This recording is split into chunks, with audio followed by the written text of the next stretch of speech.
no untenshia no ya obi sa ho so wo hefa yare ama nipa bebre akadem ebra ni se na mo kadem yare ama nipa bebre ase o ma ya yarefo ontimi nkwa adwuma ontimi mpie wakadem na bisa ho se won so opese ebito ana enti na nuane no ye friend future life no ebo wo da ache ho ban enti ntina ho nyare ansa na waba ya so ye so obedi aduane no a full supplement ya ebo nipa aduane fi se nipa aduane hia balance diet se wo nya balance diet na emanema bebre eto chima wo nipa aduane mu ebekwa kofa yare afoforo na de abro wo so betima academ da bia na me ka se de ayo obi na china bi betima yo you can't deceive nature so enti na da bia ye ka future life wan sem se bedibi ebra wudi na wo me no na esa wo yare na eboa ma enyoma atechima na se ekofo mu nipa aduane mu no na esan aba enti future life ye aduane a natural food supplement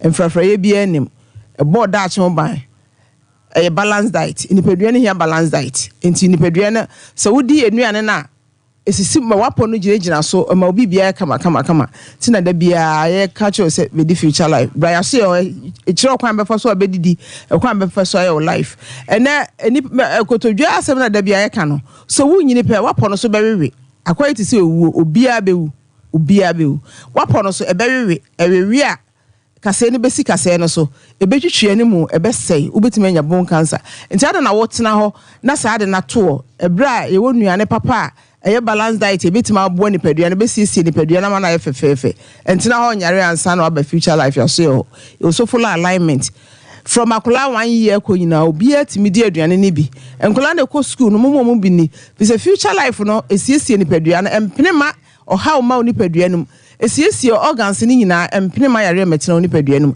enti ntina ho nyare ansa na oba yaso ye ho eni wo na doso eni obehu obi 45 years 35 years 25 years ni ewuwu sa ni nyina ye kwan a ye fa so a yedidi no ena wo hwa enuane ye di egugu roba mu sa ti gu roba mu koko gu roba mu wache gu roba mu enuoma no eku ye woni poison a wodi ko oni paduanum. Your health is your own responsibility and be your own doctor. So why anya sade na ube wu bra nyankopon emfre o. Enti na da bia ye kasa mo mbra so full alignment no. Be kan de ha o che ne sesa waduane die. So sesa waduane die a yare ntimi ntina mu.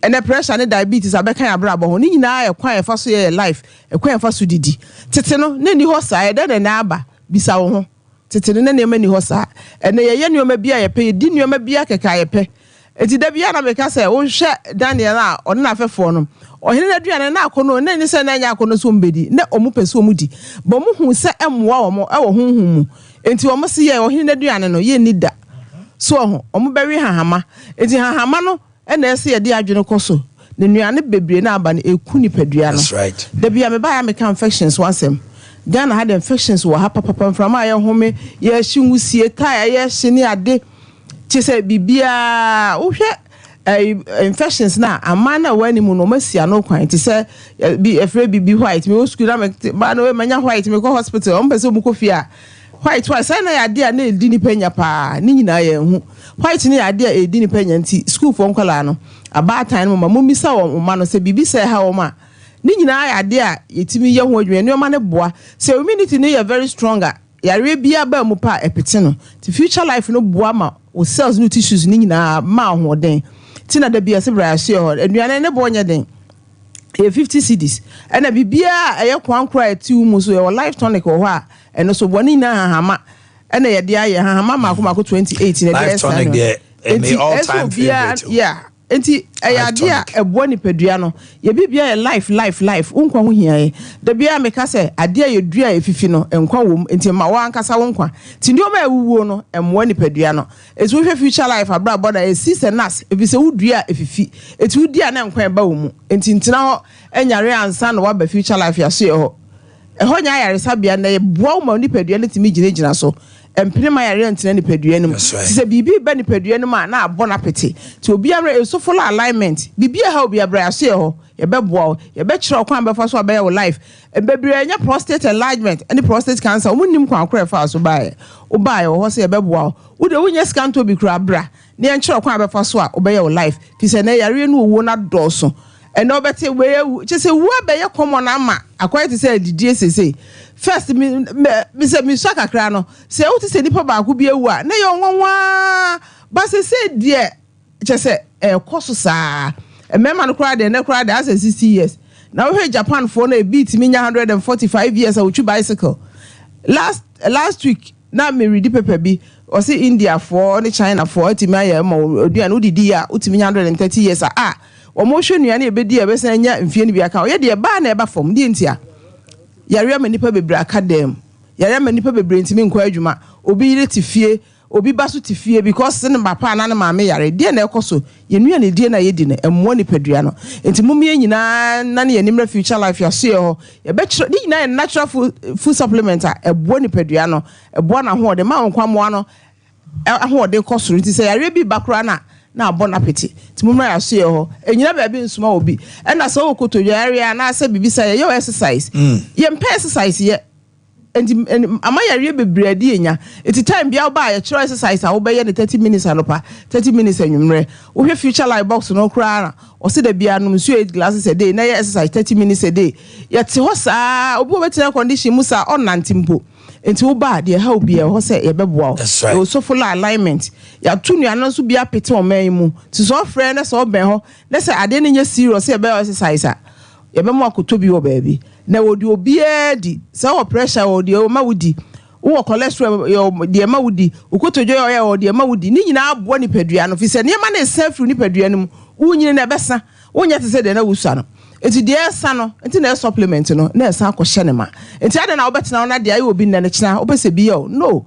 and the stroke among kofo we braka dem first obi benya stroke na wo be 70 years 80 years 90 years and de nkola nyina enya bi first obi benya diabetes a na ye mpanyimfo ne yesi esikafo mpo yare wote ne maako yesi ne hu means so yesi pressure and the pressure ukwa yi ase me beka so oh wa wo no maduro bia bra na bedidi die na ekoso se yansesa yaduane die na ye bibia ntimi nsesa ya na fa yenumum mumra ya so full alignment tie the numbers need to ya 0246 01 another 01 50 0246 01 another 01 50 baako so ye 0242 87 80 90 0242 87 80 90 ebi wa akra ebi wo sunwane mampon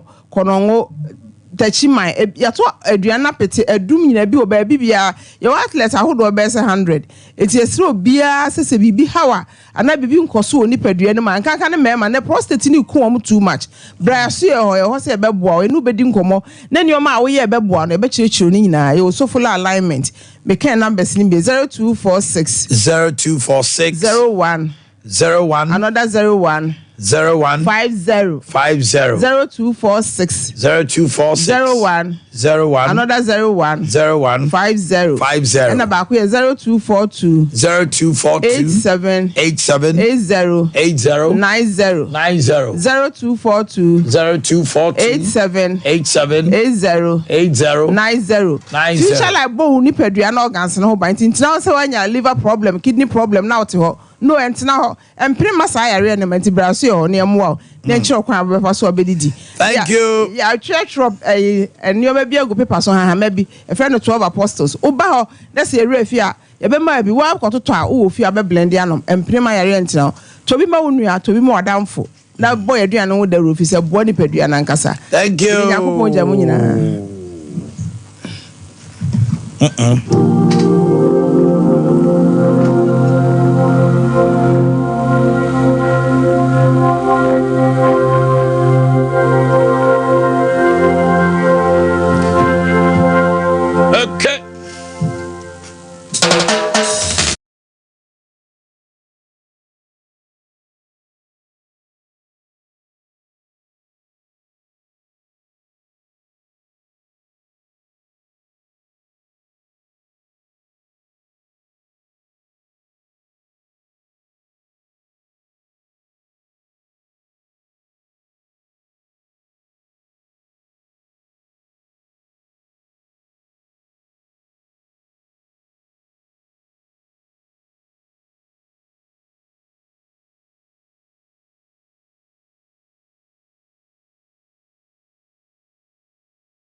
The one here, Besramo, South Africa for Nijisemo Ba. Mo Shemo, South Africa, me chacha munina. Amanda, away too. Na Nijisemo 21st clinic, ye the Nichre Europe. Ye call Belgium, call Italy, call Romania. Eko di Juma Stronko. Na China, ye the Nichre South Africa. Sciatica South Africa tour. Or 19 or twice year chichono. Ghana for Mugu ye ba. What the answer over phone? WhatsApp 0244 915 116 0244 915 116. China kopim 10th of September. Na sciatica edi pain brewo or 19 or twice no. Ubetimi pre-booking. Na ye bedra. Now location no BBA ni abe show ama wetima CPS sita. Obu order demo. Here is a stroke and just stroke. Can when we are going through Johannesburg, Swaziland, and Zimbabwe. You have visited Johannesburg, Swaziland, and Zimbabwe. So Ghana for more. Yeah, bamuba. Born my wati and can't untimi ya day. A friend crown when you're line their friend.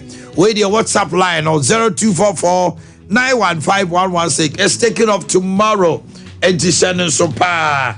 I'm famous Samoa. Jumadie Kasia na Eba Maranatha Evangelistic Ministries Edum Kumasi. It's the Miracle Convention 2024. Hooray! Na botaya na itireno say increase so be kase. Psalm 115 verse 14.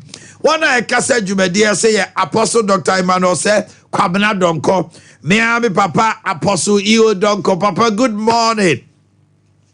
Dr. Lawrence Tete Eba Jumadie na say Bishop Dr. Elvis Kessie, everyone boise eba, Reverend Joseph Jima Sante, me papa na mu, the host pastor, the general overseer of Maranatha Evangelistic Ministries. One also wo Jumadianas, 1 hour kasano, enya grokra. Shasia 26th of August to Sunday 1st September. Juada Ebay. And a Jumadi no shasye na anopa no nkro pepepepepepe na mpaibo gyram ene kasa sronko enwumre no no mpa mu na shasye ehimfa na meka bo amoba Liberty Conference mra bi atwam no ba bi ana me ye no no a Maranatha Miracle Center ene snete ben e wo Ghana Commercial Bank achi hye nso se efri adwada ekopem ne kwasiada anopa no nkron enwumre no num pamu eye Maranatha ena ye nyina de ani kire de akobọ mpaye ne atie Awurade asem na Awurade amaniye ne na wanwade adadi enyu frimo. It's Miracle Convention 2024. My brother, now I want to say maybe I will call anopa ma me chill me da se na ene akwanya odi amame na yebegu so atue hofo na kachechre ho se ebibia no so ya no pa betwitwire wo se na enwumbre nso sintwe no nya de etweto a obeye na wo de ada na diwe bia so afenso huru wanum na aduana aka nketenkete ni nya free wanum honom na the particles na hana ni nya impifre nko because obi honom de bia no wato na aso san ne ketema ne nsa no esan ye nyina na ebetimi aba so di nso no huru a ni nyina the call me ni oma ni nyina ebetimi every honom na abomodin so be floss once a day anya once a day flossing me say nkofa ababi flossing ne ye ese ode dental floss en na e bi ahoma e ne bi nso e plastic even also for use na ba ku bi ase plastic bi no o de show nkofa dua bi nkofa be toothpick now Tell you what you see. I asked them, "Bonzo be we no." Na emoja itimi pramo ya na e hadwin yi ba bi say ya na tissue no. Ya na e ho na tete bonzo na emoja. As all the we have some for so one man. Na dia show. Yes, I do run it now.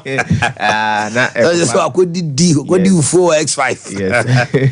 Na e ko fa se foforo na bentimi say me ani enko ho yi pa. Na be modern so be na obema wo na ntinti a wo dentist so manye bia kwa no bosumi nsia bia kwa dentist so na wonye cleaning and from mouth. There's a good one more ya na okọ before 6 months no eno nso ebeboa ma efi na be hya se dore wo num no ni nyina afri honom etimi aboa ma wo num ene wo se no nso enya ahode na mesre omo nso omde omo se ewe eniema den no numpa kese no ene omo nso omde omo se na yesi two so omde bi no ebi na ga ye ya ne de two aha matu ama no obama ye ma no onim de ne de ma ne buye amamo ase no wamo ase atu ne se saga we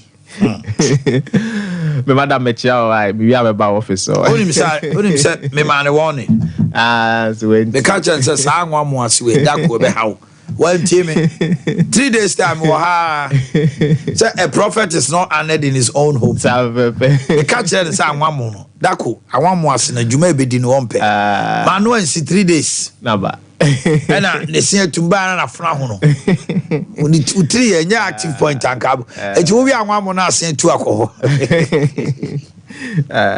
obezo mu girl crop esemu ara me body di baby enti mesaya ma yani enko ho yi pa na omo do mo se ebie bottles no eno so ya na hadi pa hia na e ma ni bi kwa omunye guraba fo oti party ase no de ne sinka etimi mas no ebu etimi sama pressure course ne so ebisu nimbie pa ne se no so ebi ho mo ayache nti ana omo enimi pa nti me se be me ani akoye num ene yese ho na emwa yi pa ene ibedi nkomo afa enema ya na ede esen ne enum yare ebe ya causes of oral and gum diseases nze se wosono ewo ho na se omo ani nko ho na wonhu ne ma ekoso ya na wonhu sensan bia abem itinema ya na ekoso ye poor oral hygiene ye se yenum ayenini ni kra obi ho no a anopasi twitwi kra no wonye enwumre kra no onye bi ho a jalenu ne sa yes ya onko for ho sa omuma omo eni nkomo num ene wo mosene ho eno na kwa beda ho so obenya enum anase esen yare no ahodo ni nyina ebia na se bebre na obinyim na enum na esen yare ahodo edoso pa ye wo cavity ho anase dental caries ye kaka etuo ye sim no your too sensitivity or else no ebe fem wo your periodontal disease or your gingivitis ho your oral cancer ho your halitosis ho ahodo bebre na se o makwan be da wo ho a na obenya bi nti se poor oral hygiene so hygiene se wanye ni ya eno timi emekwan be da ho ma onya bi na omo so a di tobacco na omo wi tobacco no tawa ene bunto ene nema ahodo no omo so ya na etimi ekọ so mbenya enu manase esen yare no a eno so emwa ye kra na your life size say obi won mu a opeti type bi obi so mu a onum enobia no so etimi mekwan be da ho so obi timenya enu manase esen yare no ebi ena ya na ebi so ye genetics ebi so ewo yawusuo num nti esen yare no bi ho no mu a utimi enya efri wawusuo num na ebi so no ma unyini no na yare no so sen yare no bi ahase se eba obi so a locality na se be bia wote no enu timi mekwan beda no so bitimi nya enuma na se sen yare be bi ho no a ya na inso omo no ya na fried na wom endorse ye pa no itimi change na se no kalabu abuze na se yellow bi wa na se ne se no ase eso no ebu ba yin fitemfita bi esisi eso eno so etimi mekwan beda ho so bitimi nya enuma na se sen yare no na se ye hwe ye ma no enum enidie no so omo eseno hya sese efiba obi ho no a akola no sene hya sese eba no obi gya ne sa omo nani nko ho onsore osoya on pepa akola enum ho nom no onya hene hwe odi wie kra na onfa bibia mepa ho na enum no nyina banka yes be banka na akola no so sense omuni an ya na asichi ne de no edoso ntino bon se ema na enum ho nom no eyemre international pia babu ase bibia befa bia na epia babu se ne sena call for so na akoha ni ye no omo so a omo ema de num omo nsa no and also it me ha omo esin development na bia omo sin efifi bonus akola bi ho a wanya open bite obi so omo a ya na ne sin ebi hye na amwa akola no ema enkabone eba akola no enum ye pa obi so omo a ya na pronounce words bi ya na obre enti e behwe se ne ma ekeka bom ema yeseno anase yenum no how ɛhyɛ ase sɛ ɛbɛba hɔnom no yɛbɛhwɛ na yɛdi ho dwuma brush nso yɛde twi ɛsɛn nso yɛ na ɛno so timi ma ɛkwan bɛda yɛn ho sɛ yɛbɛtumi nya enum anaasɛ ɛsɛn rubi hɔ ara na brush no ano ɔden yie paa obɛtwitwi ne se no bozo bɛwie na emogya sɛ bi ɛna ɛɛba yɛ na brush ano ɔden yɛ ma osi akyinam no ɛyɛ mmerɛ ewikin no na ɛsan ɛma no yɛ large na wɔɛ na mɛ no nso no ɛsan ɛma no ɛtɔne off anaasɛ ehi ni nyinaa no ɛma ɛkwan bɛda ho sɛ wɔsen bɛfemfem wɔn a wɔgam no nso a wɔde brush ano wɔden ɛtwi bo sɛ ɛwaawa free wɔse ɛne ho bo sɛ wɔse akyinam na ɛwaawa free wɔse ne ho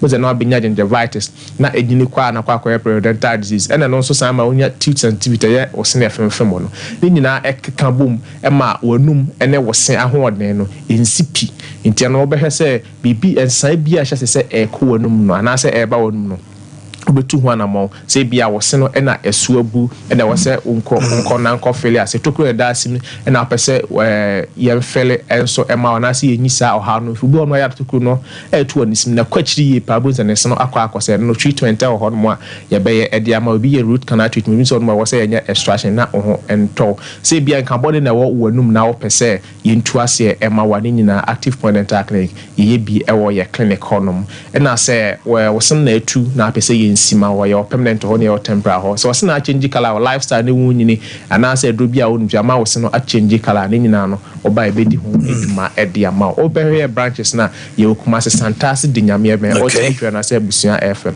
Accra Jolu Presby Junction Kaso Cristo City ɛbɛn farm depot no sunya yo abrosa na ɛbɛkoko bodran about and as if you just another chef filling station na oboase donko junction na ma kwan so hodmo aye branches na hodmo aye bie adwada ekosi memene da no pa no gotwe ekosi anwumre no si akwasi ada so kuma senya Accra branches so eye adwuma be se opese ada branch bie nshi akwasi ada so a ofre ya e ba bi hia na ya hwe wonum ene wo se e haw no nyina na yetu ase de man se bi nso a wo obi wo fie na se bia wo kuma se na se Accra na opese ye mra be hwe na ofre ya e betimi aba na ba be hwe no so kura gap health insurance bra ukra ace medical insurance so abra na ukra cosmopolitan health insurance so oba e behwe na wonu me no se ha nyina yetu ase e de amount obetimi afre number 0554 571 779 0554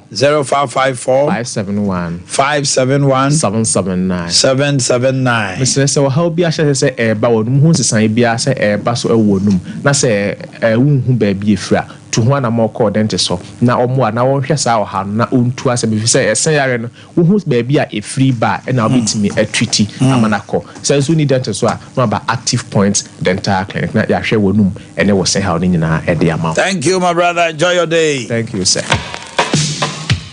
Oh yes.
and papa and the esi baby or down so you're very critical.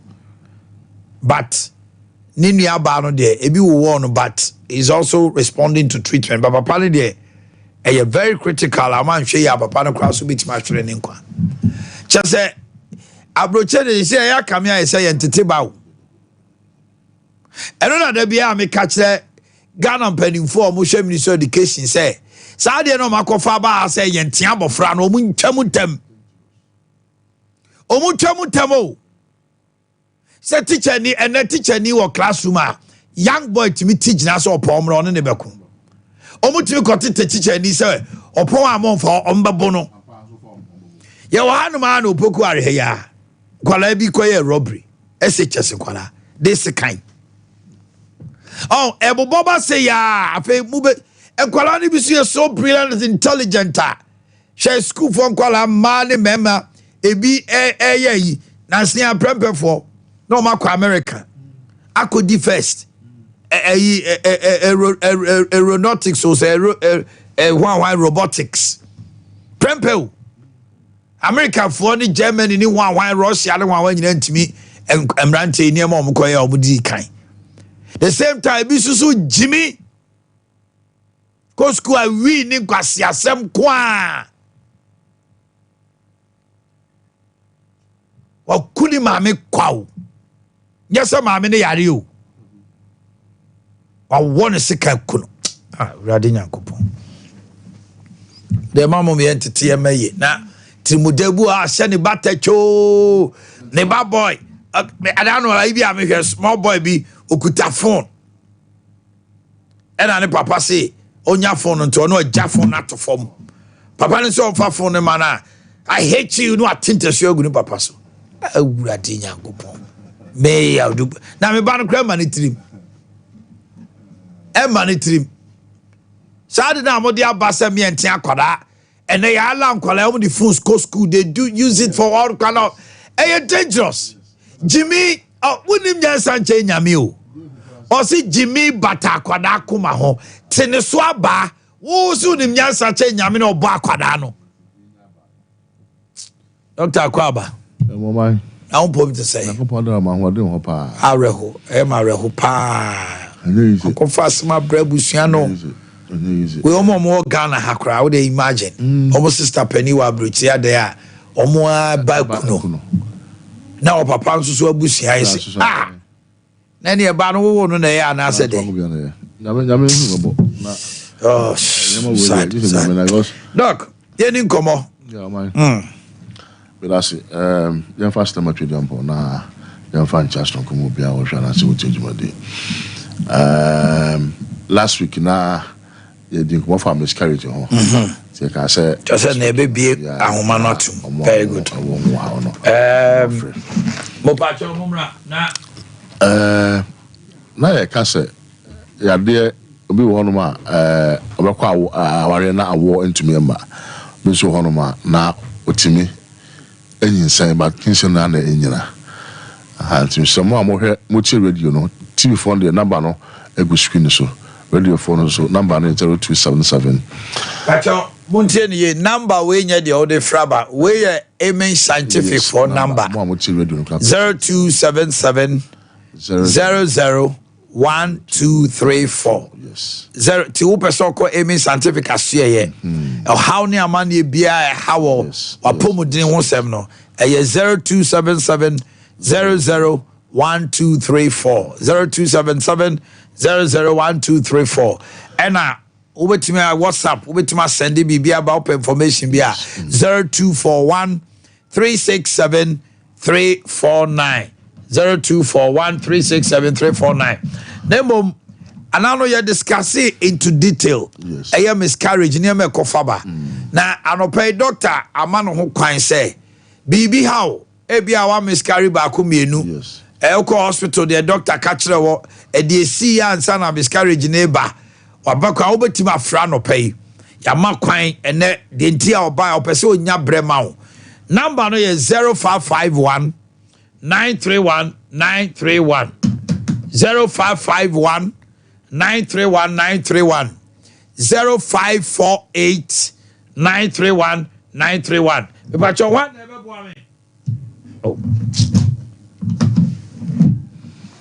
Na yetimi apeke mo calls no. Edi misra wo frɛ now I'm already and now TV no volume no akofom pa.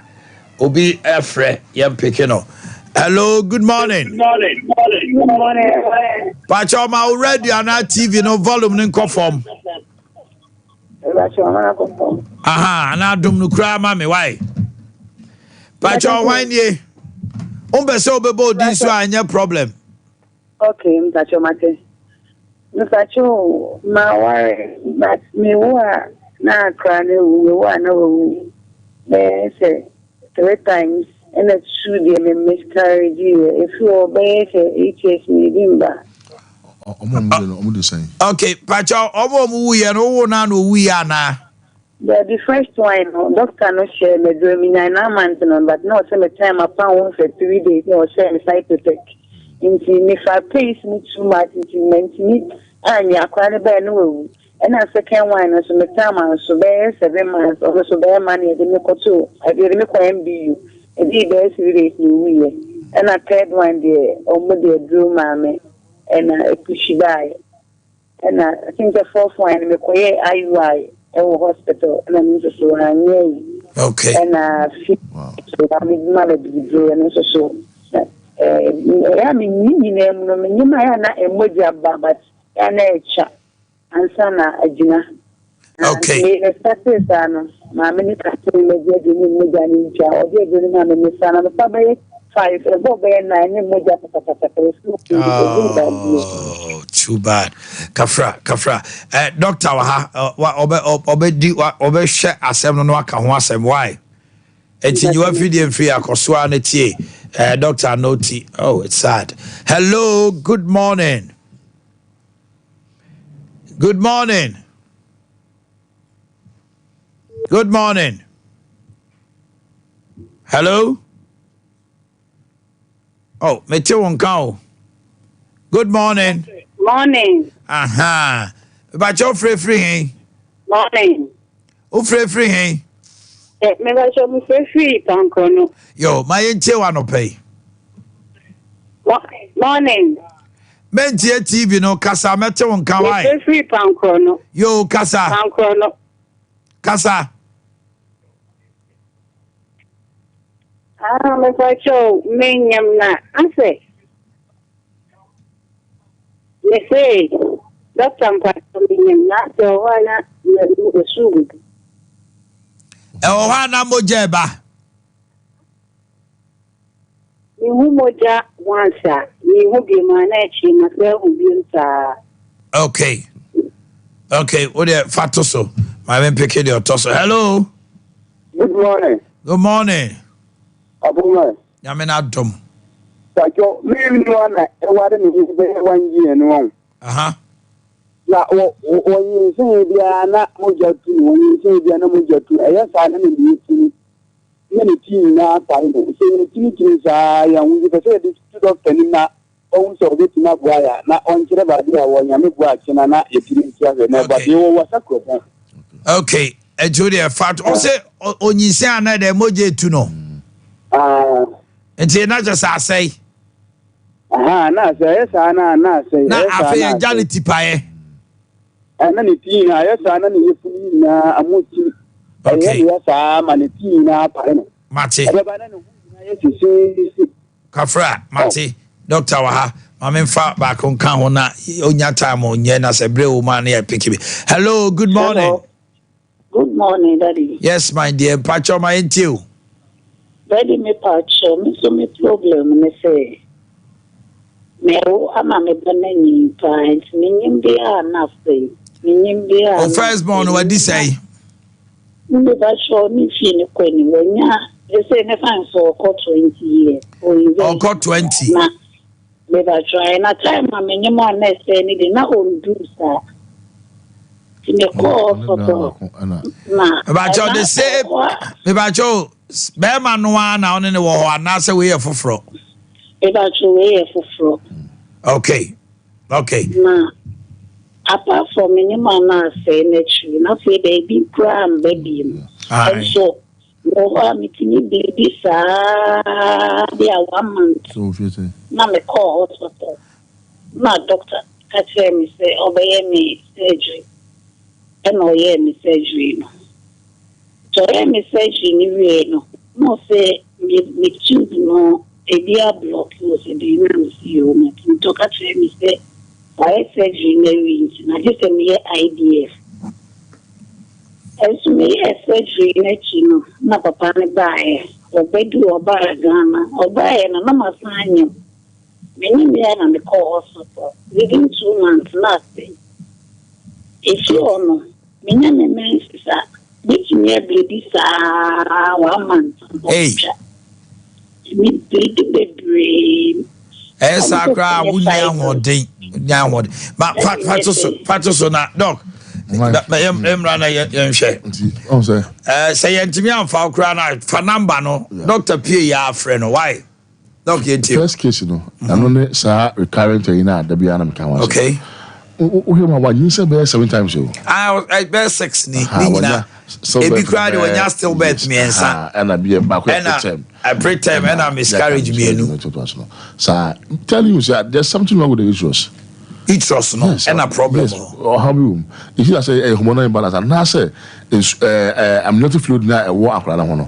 On your son, Lydia, a yes, she did not know a disturbance from we want the time of the Basunano, not a like who I don't know. And to know that one on you survive. And now say yes, she do be say a yes, she and soon a real.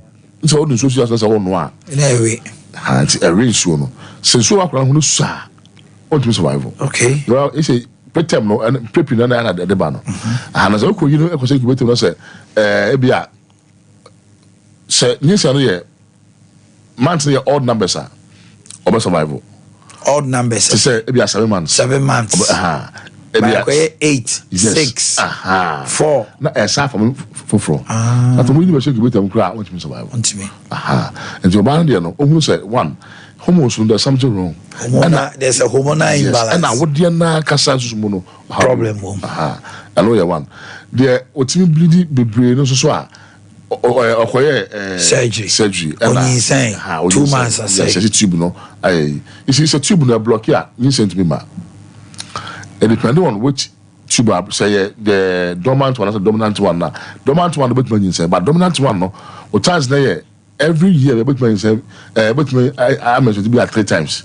Every hole. Yes, and just say what times there 3/10. So but money insane, and if you are in 3 years, but money insane back home.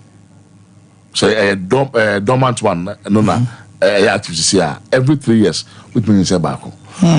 And now one of the no, or yeah, we na me and you say meaning say a dominant one no, and how much be at correct to how no, but we no. Almost 90 months sustain pregnancy no. And I feel fractures once a costro now my from into me any sabium. They say it's didn't rise here to the peak and alcohol. But me straight here for 1 month. And sana is straight number 4. Sometimes go also offer drew and sana about from the soa as alcohol. Some say try be at 3-4 months then some my. See one more draw on menstruity, one more draw on track message no. A clear case of hormonal imbalance. Okay. And to no bit my back now I heard the man. Bewan so afraid was you know when you say who just so you say sanity jano. To know. Yes. Oba miscarriage or lose blood. Okay. It looks like imbalance no. A modern a 2 oba no we no. And after contraction eba no ema it's me ma krokra ba wo di no na yas bit my ya. And the modern all lose the same time no. Na amana ya na make when am bit my ya and bit my ya and bit my no. Then na ho de bia bit me akofom. Miscarriage ni wo na ho do bebre bi wo no ma when you say asay but no aba no nim to when you say man asay. Miscarriage no. Ampa when you say why scan you say ho no ma want to be bia okay. After be man to 2 no kuta scan say say bia no obi.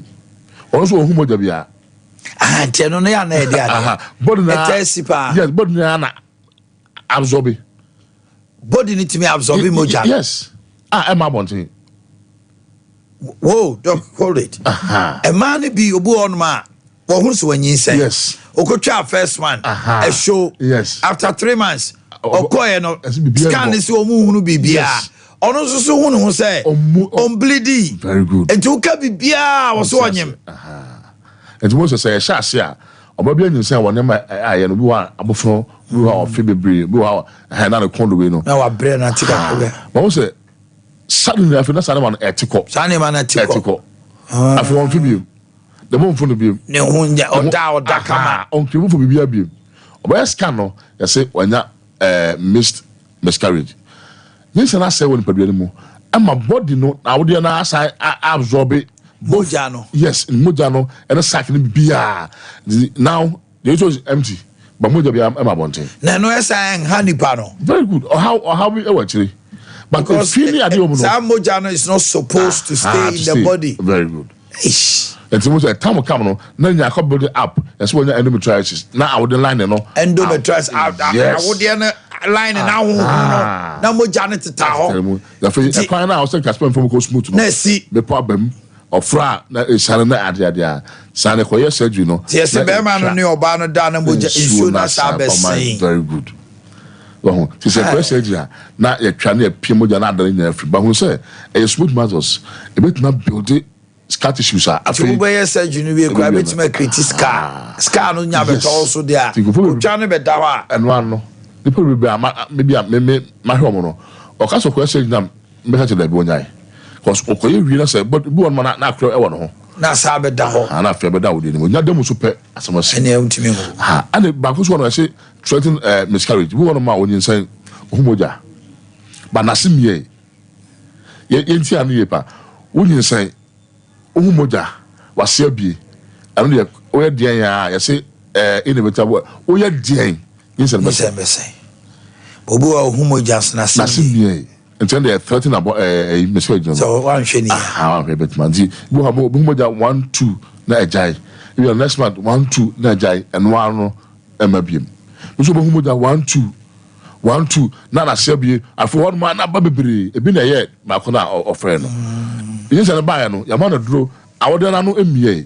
And ya man duro na force order no ebi. Ebi pe and one no. I mean no man duro na. Yes. And nothing I can say. Seek attention from proper source. No sir. Obi akọ we are wardrobe. And then na asia one kwa we wardrobe. Oh, ya anya hwemu bia hu se we na ye ohaw no. Na ko we are wardrobe ko no ma wan hwe yi a. Ba wie no. De botu kwa nyin se na no akọ asai akọse no. De me kan nyana se obra bi onyin se ba ko mienu miensa pedro bia ma na se no. E wo underline course. Ade bi hye chiri enye sunsumu asem. The point in na original. And this is massam, bra, then you are married. Be a war, Modamu, I be who, a war, then I be who, a war homos, no, I be who, they are more drew near to become mamma, you drew a casa. So we are more anxiety, yes, stress. Yes, casa, or genuinely pebbles of a but Nasa for no more than Buddha San Tentem on course, and to say your track of relation to see an onion said to me about. Okay, bra, then be and fire. That's the doctor. Must hand them say your war. Atrimate chima or kwada so kwano yes you are free so you know oba oduk masia or trebu kwatano so won si honum ahemfe no hu honum taxi man bi wo so oba doctor mi ho or atrimate chima bonya casting bi honum and so follow oba atrimate chima doctor mi honum bonya casting bi honum and I say adum peter to honum wo akra so a bradome St. John's honum so ko doctor mi honum so bad be for do so eton papa wonuma ono aso afa halitosis do maka and the abro hepatitis we do no ya dia how do aka nyina no bra na ye hwema number 0277 00 1234 course na kan nyina mo dem famra we so so number we no course na kan nyina on say hanu yentimi fa obio 0277 00 1234 0277 00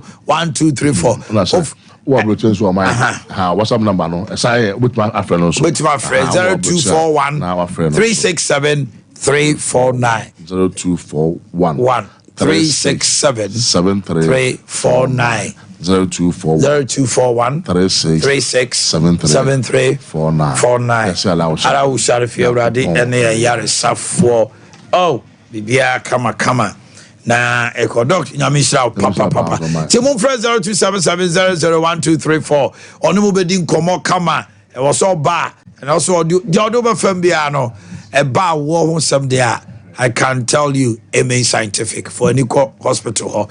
And now any penny be that Mrs. Matilda Boakye from Amu Junior.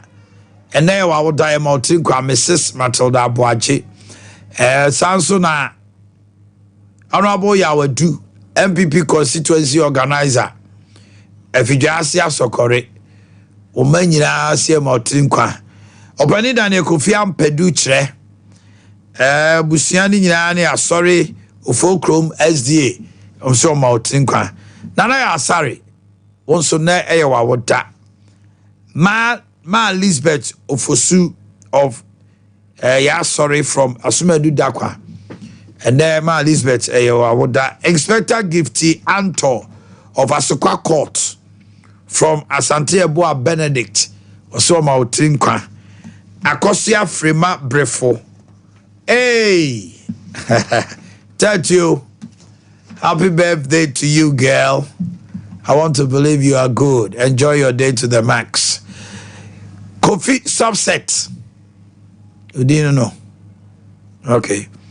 Ama everlasting life. So you can say Kofi subset. So many drinkwa. Okay. And also so ewo honomo anopay. Give me a minute.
Care toothpaste, whitening toothpaste, and then herbal toothpaste. Ewo at the mawa. Bomodna so kojaswa obeji sa toothpaste TB. Ebebo ho buying.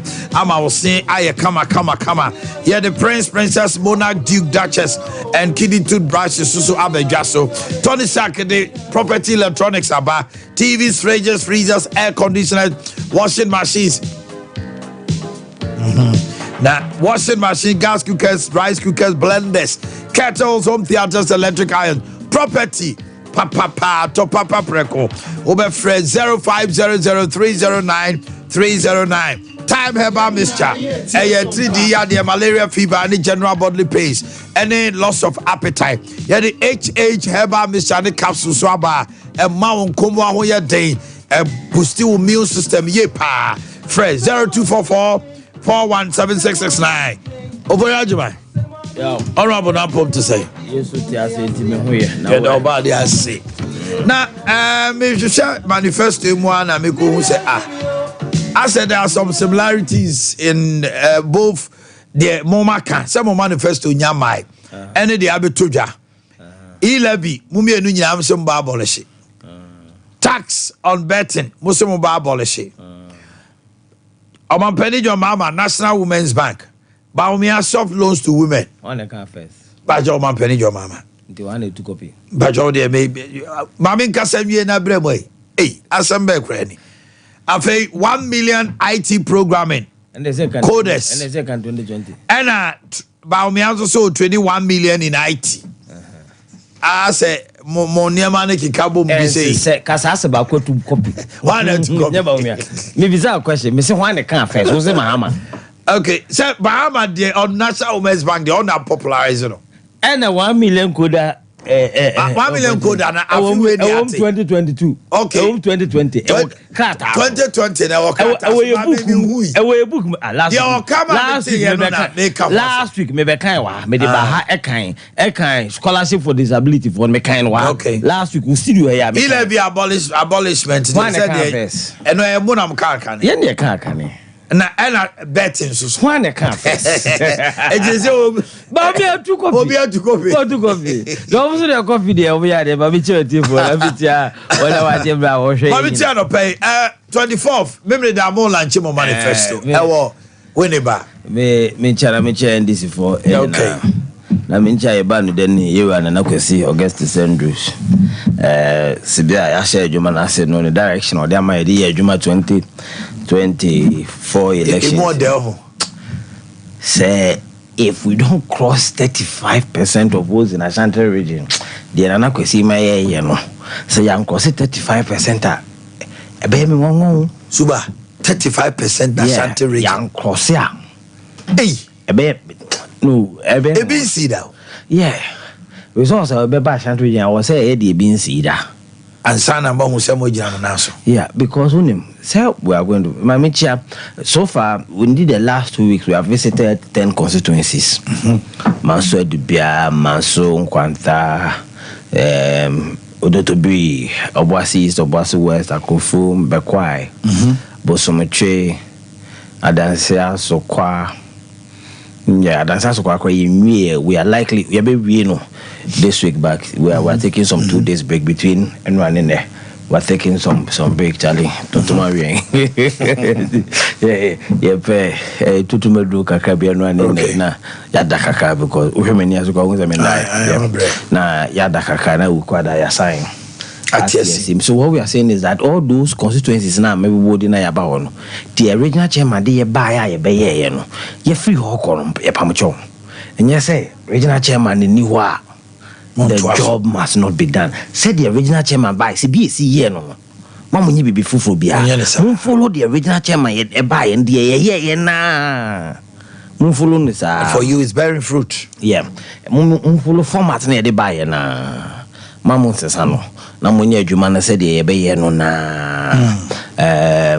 Ye be kwa kuya dan saswa this week and then we'll go to Cape Coast Winneba to go and launch a manifesto. Yeah, we are the second phase of the regional chairman store, which is another 2 weeks intensive, and also we are a different zone and also yeah humanity show munya ne said yeah buy it MPP manifesto. What were your general impression? Morgan Heritage do you see anything to smile about? Morgan Heritage do you see anything to smile about? You didn't see anything to smile about. Yeah. Mitie ba umia. Enoma tu neba mi dream. And they say that he's not in touch with reality. Or he thinks all Ghanaians are fools. Why would you say that? They are the kind. Who they Kufuado Amayati assess on the Kufa de Yabas in himself by economics on Shadambo number. And who they party no qua now Shadanya member. And now he need to no waiver. And so now Timmy Baba, the idea was that who now Baba share economy no Ediama Kufuado and no same penny for the amount our waiver no. It economy na handle na omo handle say you. Say you about me. What the point I'm making now? What IMF? I didn't know call balance of payment. Indeed, so our figures now almost presented to Parliament in their budget now. This economy, Sikabem in 2020, over 55 billion in terms of total income generated country. In 2023, we have moved to 71 billion. 71 billion Ghana cedis. 71 billion in 1 year. But who follow me? Yeah, it's your pa. But what is not helping, and it's your liabilities far exceeds the revenue generated that we make in this country. Mm-hmm. And what is the program, whatever or they deal with liabilities? For you, it is none. Jessica, go to the office of the president. I'm there.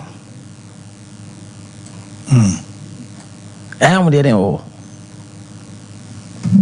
And see, they create money for places where other thing cannot be properly done. No matter we are kugufi. Now, can't me when you mean him about we in countries or the $44 million. I got your don them. I'm in why mama VS team. And your donor na Ibrahim Ekaso Momano petrol ne diesel. Enkoya, we made a whole lot of noise. And now we have paid $44 million Ghana cedis. Ghana cedis. $44 million. I got your don them. And I'm told it was done by Zoom Lion. Cecilia da Pablo, so you got you. $44 million. Dollars. Yes, it is all. For dredging or donor. For dredging or donor. Ish. Yeah, you was some bonpo. And when the master of Danka Williams, I feel we are about to only about to who you are saying about to be an infant Yansani at General Tiento. I will move the uncle for dinner. Because sometimes I sit back and I look at somebody like Reverend Usubempa, who meant so well for President Akufo-Addo and the MPP. So they say the first time a board member or commissioner in the government. No, Baby Jabba take us a buying affiliate. I did you in Yankabio. Ubit is a Reverend Usubempa because I ban we affiliate. Or say, yeah, can be with you. $44 million. You have to get them. And clearly, manifesto, okay, there's no indication of programs are dealing with our liabilities. And then you look at the promises. The boy said, that is why he takes us for a fool. Cape Coast, and I have the video. The people of Cape Coast, I have good news for you. Omo Congress, Nana event saying. Papa ya no chairman was lawyer Obriboy because they are grabbing just they are grabbing no and you know cause Cape Coast for good news or airport later on in an interview on a radio station President Akufo-Addo is one kasa on shares abono so you ba umia ukose boy Akufo-Addo no o si oni mu hwe amba so no asakwa gina takwa de say Cape Coast for bond say usam secure loan.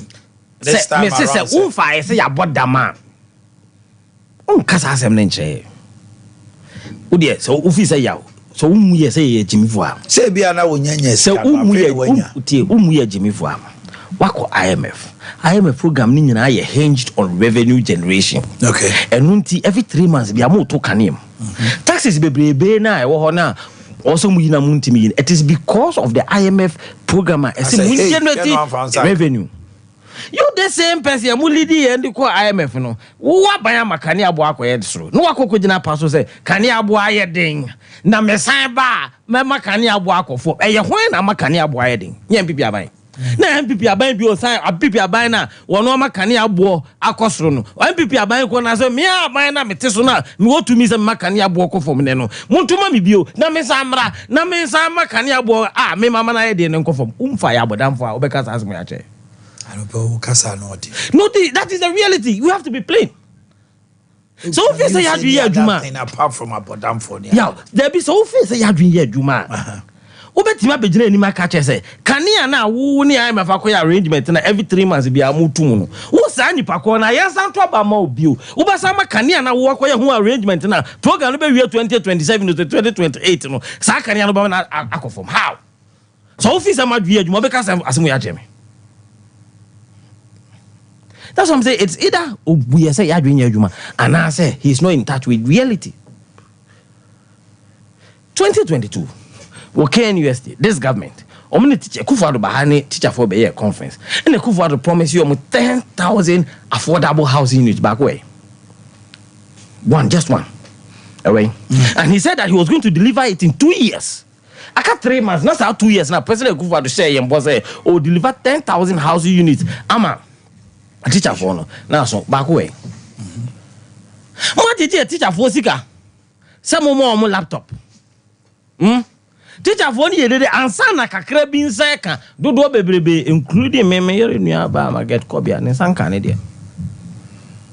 Chomuso me. Yatino. Oso be man ka. Ba. Wa Jimmy sika ko eso ma me laptop e maye. It is obumia. Oba be gina me a wa Jimmy nim se wa Jimmy sika so ko ma me laptop e maye na be ka che me se wo sa nipa na wo share me bo se wo Jimmy sika no ma me laptop wa Jimmy sika na laptop ne maye. Obumia. Oba be gina me nim ka che me se oba ma me dan. Se obumia. Oba be ka sa se mo e de a che me. Yeah. Reality is that they don't have respect for it. What's in their program for FNC? Corruption. Or more manifestation. What's in it for corruption? And look at what they are telling us about asset declaration. Profu.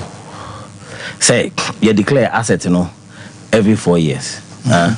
Instead of every 4 years or remember 2 years, what has changed? Asset, you declare need a share envelope. Yes, silly. Near Kwaku silly. We a declaration. Who sees it? Say me home some car auditor general come he has no right to open it. But do you have any plan to change it in your manifesto? You hear about it. Okay. You hear about it. Let me not jump the gun. Public office holders and accountability bill draft here on my saying that one has been on the drawing board for about 2 years. Civil society for say call cabinet ushia ba mu mpanyin for say attorney general hoyamba cabinet enti the mo ye nyina you see there's a way no man mo can be me hu na yem say yeah, the digitization ebe stop corruption. Okay, using digital means to deal with corruption did not start with Akufo-Addo's government. It was a Professor Mills regime and they did the Ghana Integrated Financial Management System GIFMIX at the buyer. Now that was to use digital means to minimize corruption. Has it given us any positive effect up to now? Because a nipa and a quarter computer nature. First, in secondary school, you call selection. I headmasters and quit baby. And a mark and you see the computer placement system, which is a digital means of selecting students. Me cry, Gerard Boakye. Neba kuzi asama. Utria be 12,000 cities. Asa no munya school amano. The person utria man. Ni pande je.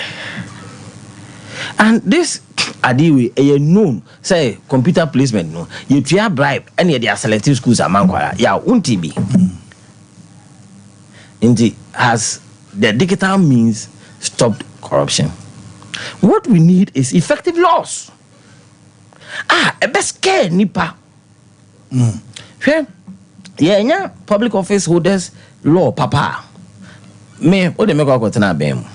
Now me makako ye asset declaration. Move back, come you know. A diamond, a fool me and some of the share of the cocoto. Namire. The mirror was on mirror on your public office holder. Mewa. Emre musu mewa dia media. What the banner with it? It's any palovia abansi can abanja, but no the manager. Negation your public office holder. How do you hold them accountable? So there's a lot of work that has to be done. And about way corruption and many omunti they don't even talk about it. They don't have answers to. So me in a nutshell, I don't see anything to smile about, but reality is that the promises and the reality, they are too disjointed. Yeah, they No people come to Jamaica, no know how we live things, say everything.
smile home about in your manifesto? Mami Tio. And I am Reno, I'm a late party. I'm a swimmer also the same time. Okay. You don't expect Oma Mekura. You don't expect Oma Mekura because I'm part of Mama. What do I say? And then Papa Nino Benyan came around and Maho, maybe Maho. So, says Zuba by and will boy NPP about so Kebem, Kebem, especially on one cry, cycling, Miss Area or Muni Eddie Nibi. Do the air, the any of the by and Enya, and to Omo dear no so you are no sonia. How dear me bachelor? Was who back who cry you moo? Who cry also see a weaby? It do the idea and I dear banning Enya. More dear no so I want to ask you say we are no so and no sonia. Tell a more we and yet. Oh, teaching a shadow no, and tabo party. Into whom and what cast and papa found, but I never you know, before some by a so Maminka a yika, or say a woman boy named it. But I believe, sir, Ghanaians, there were a lot to smile about under Nanado down Kwaneba me amamui. Sabin Prediasa. Electricity under NDC, Yede Dumusumuno, between 2013 and 2016, electricity bore cost through 166%. Omanhene who tell the American 166%. When him say as we speak, electricity is cheaper than when John Mahama was president. As we speak, because you buy no car say you electricity so it be 30% in here. It is a increment na commercial dey by 11% na residential by 30%. But just okay. It increases ne starting say eba no. Any abesi Mahama dey enim because already what you so now starting say we feel it in. One who said the no. So e man nyina ha no mo enka electricity asem. Okay. Energy sector. Yen ya ban you know. Say me busa Zuba say energy sector no nko an. Yen hwe ho ne yen fanto aba between NPP. Any NDC. No hwenya me anim. Eka so obeto aba ma NDC ana so ya abro. Ompo mani. Energy sector on American you. Say Zuba nankasa NPP gina ha, NDC gina ha. So what is the difference? The difference where ya ni ade. Enfie nan ne de sum meboa. Yen ya ban ba ye sa dum so ne ehunu bi sa. So ye pe in terms of competence, in terms of managing economy, no about energy sector na between MPP and NDC, where you and be never. As someone back ya American car power, but we know capacity at the back. Honky too heavy. Ebe show up, ebe boama ni yika kraba, and Jimmy and you do so any day. And free honum. And the car power near America will still go on. Yes, it will be much better. Dan Oma Breso and yet meet them the 24 hours and Sunday as I'm out 12 hours. And I could forward anybody me abrazo. What did that once Seka AQ for petrol, but what be that? What be that? And this abrazo, but this is an ABNC, ye didn't come. John Mahama abrazo, nebisi. But I said, I'm saying, be by a month for petrol. ABNC that 2020. ABNC that Ghana. Oh, my check no money where Mr.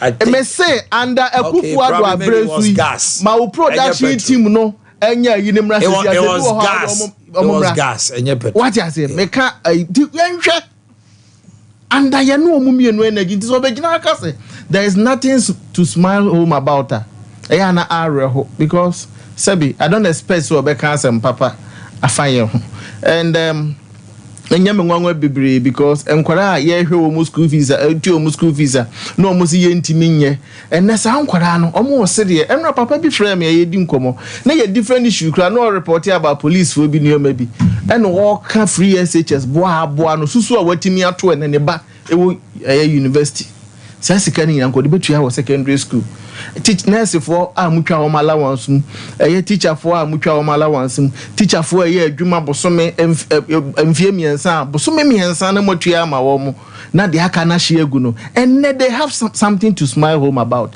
utility bills amutwa mu at the university tertiary level about we aba restore and nursing training teacher training we no nyina ya restore and they have something to smile home about. The make uncle say I don't expect so beka be papa but memra yensem ne so Omanhene your manifesto no etache won enioma bebre na we something that you can easily relate. Now a brain into the minchire baby amebobo binom so there Abia Fabia unhunu se to say ye kosi school ba me hunu se no ne Omanhene fapem the curricular aspect na or mindset no because nipa who you are as important as your mind. So adwene ne say untimi enko the next step we ye den untimi enko the next step. Omanhene what you say world view ye expanded or confidence alone can take you there.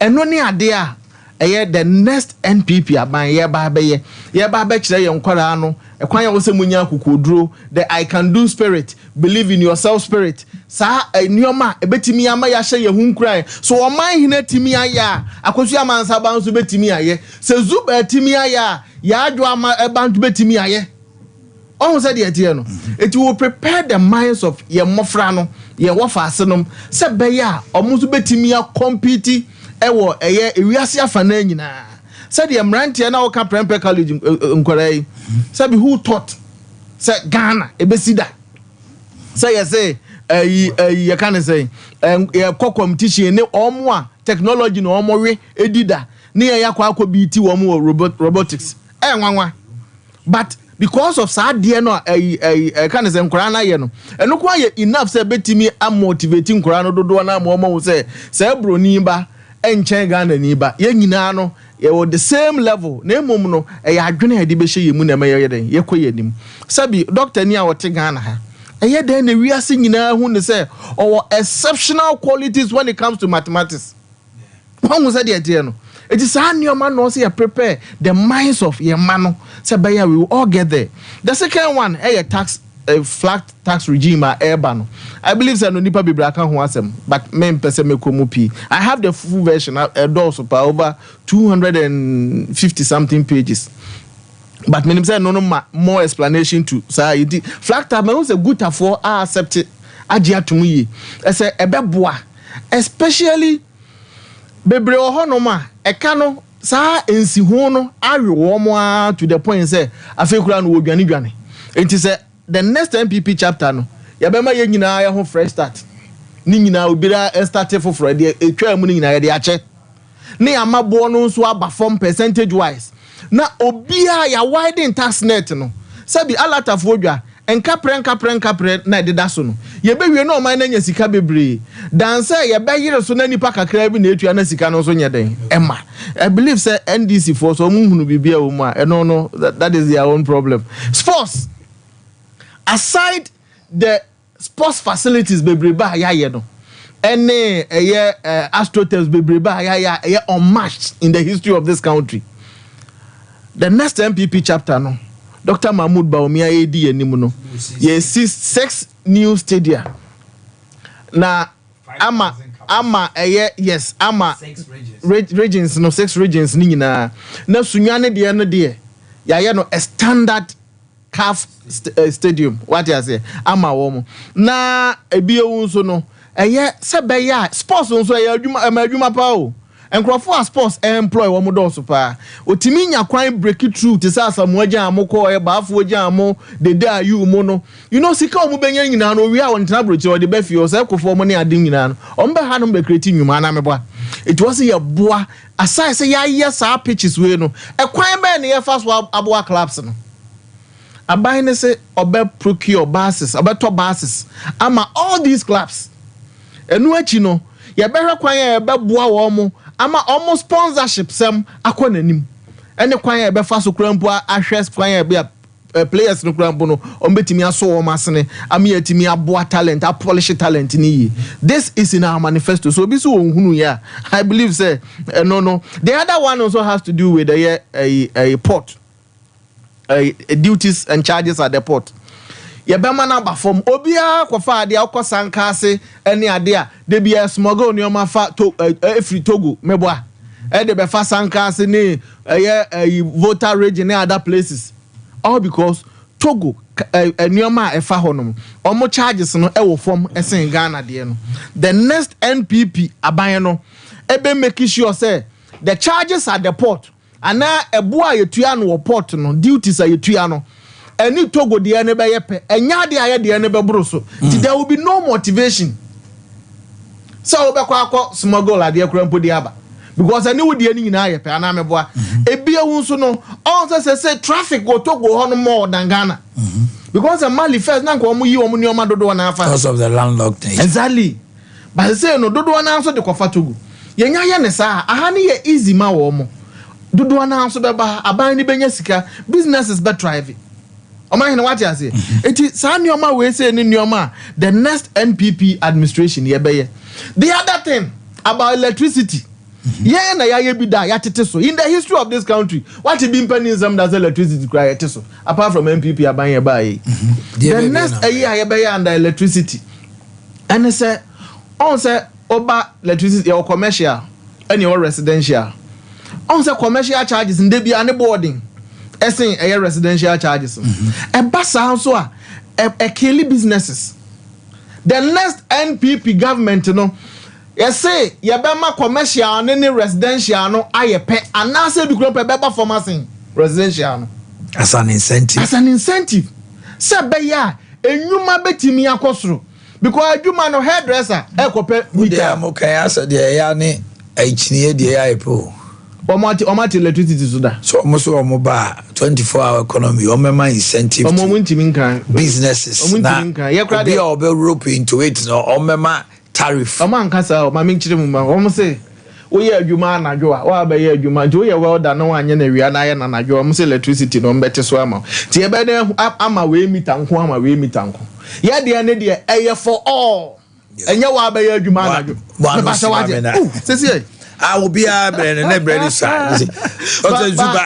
Zuba ya de pa wa ye di area metoko kwa man. And why discipline pa. Oh yeah. You won't debate you. And some contestants. Make can say electricity tariffs. Commercial me would the also obi set up business on only the cost na afa say ye punish. Mo ya ma ni nyina epe. E no kra beba performance we. Omanhene what you say? Ya ye be paying. Any betimi nso aye. Na mo ye we no. Are you doing it just opposing the IMF conditionality? Oh, say Ade ba kun so ha adwene say hwe. Me we say asem nyima no me say. The IMF conditionality is there. Say every 3 months there should be upward adjustment of it. How do you just oppose that to reduce it? When electricity tariff. I think issue we were raising it some time ago. Some mills akese and wahani companies akese no. Omuti medical in millions. Afedru baby ana company nagu. No adani di na kwati company from Pacho na yedi ntia. Because they commercial nti omo bills no muntimi ntua. Obu okra egu kra mpa wontimi nane ne di mpo no wa babio. Mewa. Etu ma ne ba from mana. 1 obetimi atua. 2 obe create employment. 3 system no obe ECG for sika alloke no. Obe release ya mo anya kwan aye wadwuma. So this has nothing to do with IMF. The last all right. Time and so mama meet you abako. Boris B chicken. Uko jaswa obenya bi. Anuan will be area.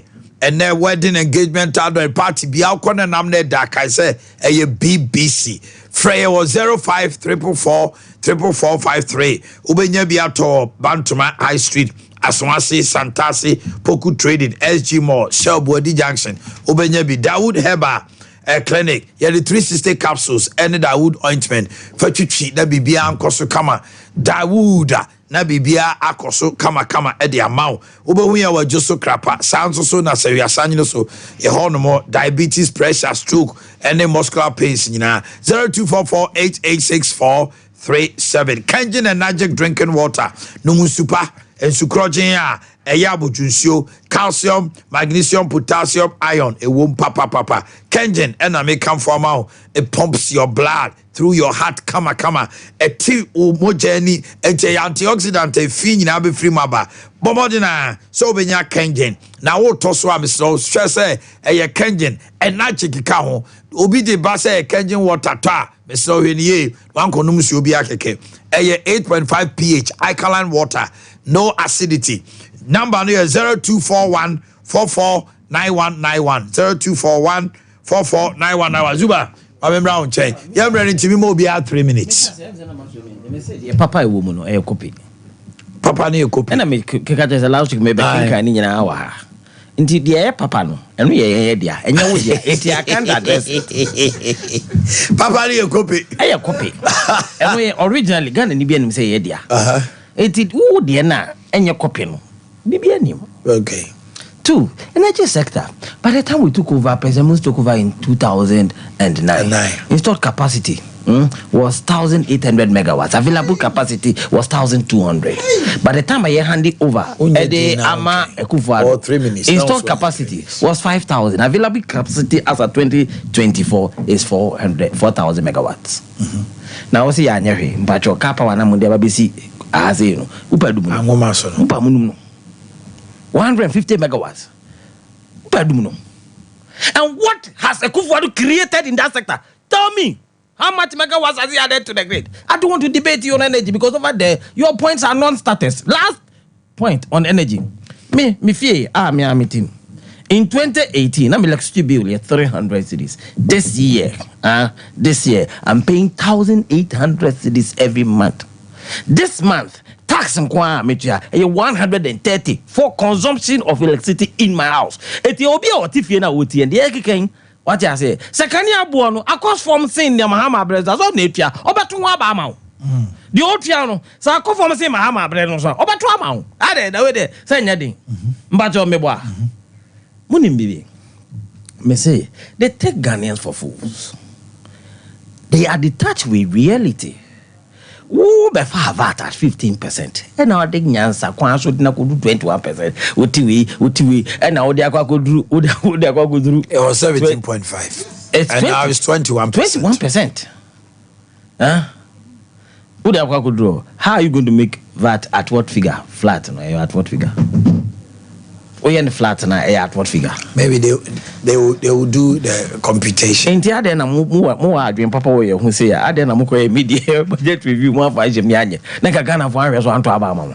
I didn't know media review when ye e-living enfio, when ye COVID tax enfio. You can't. Because those are part of the negotiated package you have with IMF. Na Ghana for no minimum. So see when you monitor social media, Ghana for no, they are up to the level or say you everybody knows when you're lying. That's why I'm not worrying my head about because Ghanaians know what I say. Ghanaians know say corruption you bua from so what be kenke buy near to keke 1 city do 78 cities we talk about women we catch them say we catch get it on flat rate be tough pa unimo kenke but you call your colleague Sunday, no, sorry. Kenke biba umso kwa jene tafu. Sa. Jamin peke a boba. Me ana mitaji de media. Na use baby wadi da kam koko. Me friend abusa come up. Kenke adi kenke ba ya tie kenke ba wodi ro 1 cedi. Eze do 78. What I say? Ene upa ko baby a ye tro baby a okumase. Yeah, formula boys in the fufu ano wadi o. Kumanu kusia o. What do you mean because hustle by a day would be 50 cities. Now be any Ghana high what trouble for 5 on. Why ba 10? You have trouble won't tell the baby about 10.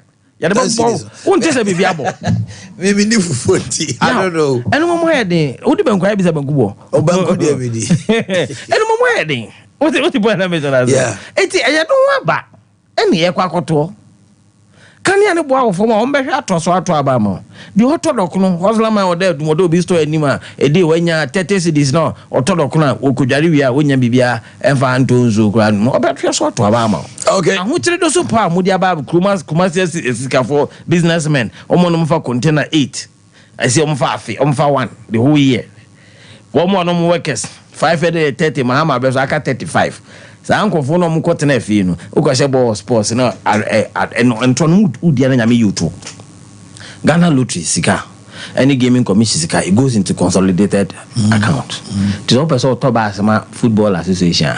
Why do you say that what is our promise na go Ghana lotteries On say, who didn't try the Yamama? Oh, who in Yasa Bama Ponchino? Secondly, now consolidate. Etikache and say, Obama Ministry of Youth and Sports. I'm on direct funding. Baba Kache say, Metabas, Gaming Commission, Gaming Commission lotteries. Meanwhile, Gaming Commission, any lottery.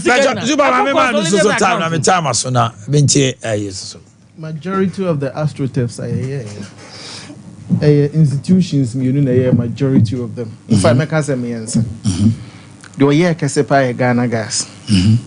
The Oye de Tosum Uni lotteries, Ghana NLA, and GMPC. And I say common fund, and the fourth A. Before. No, make a more Ghana gas. At what cost? Oh, what's my kind you Zuba, just a minute. Oh, Manin Kasa. What do you what is it? It is a better basis, baby. I be fadi holding your was. No, but he has said the other one. Authority and gave it. You can't about VAT. VAT. The scope now and narrow as in when NDC was in power. Though it's 21%. We took it at 17.5%. But all my brother, not financial services. We see calculate that bank crowd and we have VAT. But just okay, 17.5 on the and airlines 17.5 and say new hobby. That's right. But real estate say new hobby. Medicines be a kind of say meditative new hobby. Remember, so we are talking of scope here. Oh, they me patch. So a man in your VAT argument, a brand may quite see a beku. But the make a say ne say of airline tax. Badika say time they've signaled me to myself. As you can put the tax you almost still. Airline tax in the bed. As can put those just come away. The air can't say in terms of corruption. Yeah, you're bold, timidity, and say Baumia is not corrupt. He has never been investigated by a boss or any institution ever corruption. But who has when institution are finding guilty? Ghana, we are not taking me say when the institution be finding guilty, never come close to being investigated. Now who came close? Mahama they say investigate. OSP okay 2025 Papa wonu Mr. President, why you bribe that? Was a mayor as a human being or as president? Who as assemblyman? Oh no, then you refine home. But you are not helping matters here. But you also the last one. That's how we why you be that? That's how we so yeah. That was why make us the last one. The last one. About near Cassie about fighting corruption. Procurement processes what about give miss. Give miss and monitor pricing. I say at the end phone you are also turn one city. Okay. Is it within range? Fancy. The second one, Fancy Brown, almost sorry why e-procurement. Okay, we'll talk about e-procurement another time. My name is Sebastian Tich. In this region, sports is all about Sompa Sport. For the 1,000